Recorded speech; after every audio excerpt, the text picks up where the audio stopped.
Like کریں، subscribe کیجیے، bell icon کو دبائیں تاکہ ہماری ویڈیو سب سے پہلے آپ کے پاس پہنچ سکے۔ صلی اللہ علیہ وسلم کے دیوانوں، مال برا نہیں ہے، البتہ مال کمانا بھی برا نہیں ہے۔ مال کی محبت بری چیز ہے اور مال حرام کے ذریعے سے کمانا بری چیز ہے۔ جوئے کے ذریعے سے کمایا گیا مال برا، سٹے کے ذریعے سے کمایا گیا مال برا، جھوٹ بول کر کمایا گیا مال برا۔ اللہ کے رسول علیہ السلام فرماتے ہیں طلب الحلال فریضۃ علی کل مسلم، ہر مسلمان پر رزق حلال کا طلب کرنا فرض ہے۔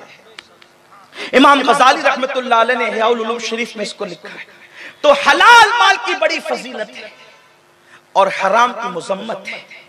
مال کمانے سے اسلام نہیں روکتا، اسلام کہتا ہے مال کماؤ مگر حرام ذریعے سے مت کماؤ۔ جھوٹ بول کر جو تجارت کرتے ہیں، جوئے سے جو مال کماتے ہیں، سٹے سے جو مال کماتے ہیں، شراب بیچ کر جو مال کماتے ہیں، سود کے ذریعے سے جو مال کماتے ہیں، اللہ کے رسول صلی اللہ علیہ وآلہ وسلم نے حرام کمانے اور حرام کھانے والوں کے متعلق فرمایا اگر وہ کعبے کا غلاف پکڑ کر دعا کریں تو بھی اللہ ان کی دعاؤں کو رد کر دیتا ہے۔ ایک مقام پر اللہ کے حبیب صلی اللہ علیہ وآلہ وسلم فرماتے ہیں کہ بندہ طویل سفر پر نکلا، چونکہ مسافر کی دعا قبول ہوتی ہے، فرماتے ہیں طویل سفر پہ نکلا اور اس کے بال گرد و غبار میں اٹے ہوئے ہیں اور وہ عاجزی سے کہتا ہے یا اللہ یا رحمان یا رحیم، یا اللہ یا رحمان یا رحیم۔ وہ گریہ و زاری کرتا ہے مگر پھر بھی اللہ اس کی دعا کو قبول نہیں کرتا، اس لیے کہ اس کے پیٹ میں حرام ہوتا ہے، اس کے جسم کا خریدا ہوا کپڑا حرام ہوتا ہے۔ میرے پیارے آقا صلی اللہ علیہ وسلم کے پیارے دیوانوں، آپ اندازہ تو کریں حرام کی مذمت اسلام میں کیا ہے۔ آج مسلمان حلال کو چھوڑ کر حرام کی طرف تیزی سے جا رہا ہے۔ جب مال کماتے ہیں، مال کماتے وقت احساس بھی نہیں ہوتا کہ اللہ اکبر ہم کسی کو دھوکہ دے کر کما رہے ہیں، ہم جھوٹ بول کر کما رہے ہیں، ہم کسی کا مال ہڑپ کر جا رہے ہیں۔ شارٹ کٹ ترقی کے چکر میں، مختصر وقت میں ترقی کے چکر میں، راتوں رات کروڑ پتی بننے کے چکر میں آج کا مسلمان حلال و حرام کی تمیز نہیں کرتا۔ آج کا مسلمان کہتا ہے مولانا مجھے عبادت میں لذت نہیں آتی۔ عبادت میں لذت کیوں نہیں آتی؟ عبادت میں لطف کیوں نہیں آتا؟ آؤ اس کی ایک وجہ بتاتا ہوں، آپ کو بات سمجھ میں آئے گی۔ ایک بہت بڑی ولیہ تھی، سیدنا امام احمد ابن حنبل کے پاس آئی اور آنے کے بعد کہتی امام 2-3 دن گزرے ہیں مجھے عبادت کی لذت نہیں آتی، مجھے عبادت کا لطف نہیں ملتا۔ امام احمد ابن حنبل نے اس ولیہ سے فرمایا ہو سکتا ہے تجھ سے کوئی غلطی ہو گئی ہو سکتا ہے تجھ سے کوئی گناہ ہو گیا ہو، اس لیے کہ ولی معصوم نہیں ہوتا، محفوظ ضرور ہوتا ہے لیکن اللہ تبارک و تعالی اللہ اکبر کبھی کبھی تدبیر فرمائے، خفیہ تدبیر فرمائے تو کبھی خطا ہو سکتی ہے۔ امام احمد ابن حنبل نے کہا ہو سکتا ہے تجھ سے کوئی غلطی ہو گئی ہو، میرا اللہ کسی سے عبادت کی لذت یوں ہی تھوڑی چھینتا ہے، تجھ سے کوئی غلطی ہو گئی ہوگی، تجھ سے کوئی خطا ہو گئی ہوگی۔ اللہ اکبر اس نے بہت غور کیا، اس ولیہ نے بہت توجہ دی لیکن اس کے بعد کہتی ہے امام مجھ سے کوئی غلطی نہیں ہوئی۔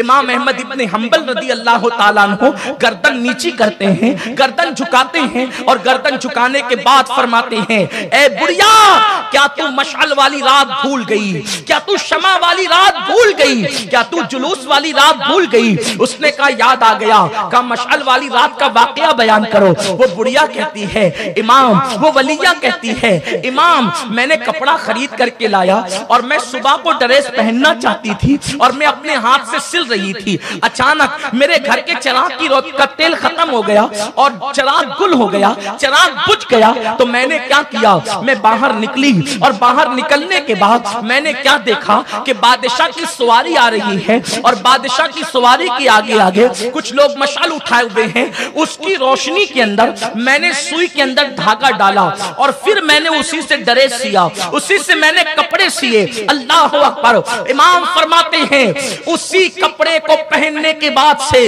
اللہ نے تیری عبادت کی لذت کو چھین لیا ہے۔ اللہ اندازہ کرے کپڑا حرام کا نہیں تھا، دھاگا دھاگا حرام کا نہیں تھا، سوئی حرام کی نہیں تھی، بلکہ بادشاہ کی جو مشعل تھی وہ بھی حرام نہیں تھی، اس میں حلال و حرام کا شبہ تھا، یعنی مشکوک روشنی میں تو نے سوئی میں دھاگا ڈال کر اپنا لباس سیا ہے، اسی کی نحوست کی وجہ سے اللہ نے تجھ سے عبادت کی لذت کو چھین لیا ہے۔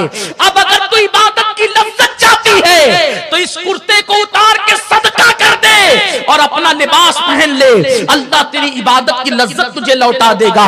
وہ ولیہ فرماتی ہیں کہ میں نے وہ لباس اتار کر غریبوں کو صدقہ کر دیا اور پرانا لباس پہن لیا تو عبادت میں جو پہلے لذت ملتی تھی پھر وہی لذت اللہ نے مجھے دوبارہ عطا فرما دی۔ میں پوچھنا چاہتا ہوں، کپڑے حرام نہیں ہیں، سوئی حرام نہیں ہے، دھاگا حرام نہیں ہے، ڈاؤٹ فل روشنی کے اندر سوئی میں دھاگا ڈال کر اگر وہ پہن رہی ہے تو اس ولیہ کو لذت نہیں ملتی عبادت کی، ہمارے پیٹ میں تو حرام لقمہ جا رہا ہے۔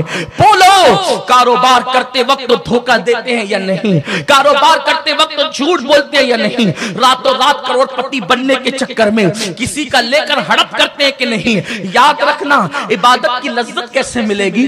عبادت کی لذت تو حلال کھانے والوں کو ملتی ہے۔ میرے پیارے آقا علیہ السلام کے دیوانوں، اور اچھی طرح یاد رکھو، جو لوگ حرام مال کما کر اولاد کی پرورش کرتے ہیں پھر ان کی اولاد بھی ان کی وفادار نہیں ہوتی۔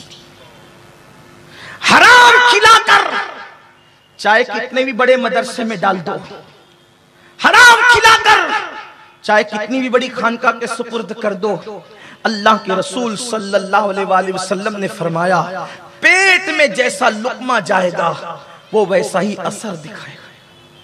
آپ دیکھیں، انسان کبھی کچی پیاز زیادہ کھا لے تو اس کا پسینہ بدبودار ہونے لگتا ہے۔ حلال کچی پیاز کھانے کا اثر جب پسینے پہ ظاہر ہوتا ہے تو حرام لقمہ کھانے کا اثر انسان کے اعمال پر کیوں ظاہر نہیں ہوگا؟ لقمے کا بڑا اثر ہے۔ ہم جو دیکھتے ہیں نا، آج سے 100 سال 200 سال پہلے آج جیسے آپ کو منبر پر اہل علم نظر آتے ہیں، ویسے اس وقت لوگوں کی نگاہوں کے سامنے اولیاء اللہ نظر آتے تھے۔ آج سے 1 صدی پہلے ہی کی بات تو تھی کہ امام احمد رضا جیسی شخصیت کو لوگوں نے دیکھا، شیخ المشائخ اعلیٰ حضرت اشرفی میاں جیسی شخصیت کو لوگوں نے دیکھا، سرکار آل رسول احمدی جیسی شخصیت کو لوگوں نے دیکھا، مفتی اعظم و محدث اعظم جیسی ہستیوں کو لوگوں نے دیکھا۔ اب وہ ہستیاں نظر کیوں نہیں آتی؟ کیا تہجد پڑھنے والے ختم ہو گئے؟ کیا تلاوت کرنے والے ختم ہو گئے؟ کیا قرآن پڑھنے والے ختم ہو گئے؟ کیا نماز پڑھنے والے ختم ہو گئے؟ کیا تقریر کرنے والے ختم ہو گئے؟ کیا دین کی دعوت دینے والے ختم ہو گئے؟ سب موجود ہیں، مگر حلال و حرام میں احتیاط کرنے والے بہت کم سے کم ہوتے چلے گئے۔ اسی لیے عبادتوں کا اثر انسان کے وجود پہ ظاہر نہیں ہوتا۔ اگر انسان حلال کھائے اور اولاد کو حلال کھلائے تو اس کا اثر ظاہر ہوتا ہے۔ میں اپنی کمنٹ شیئر ضرور کریے۔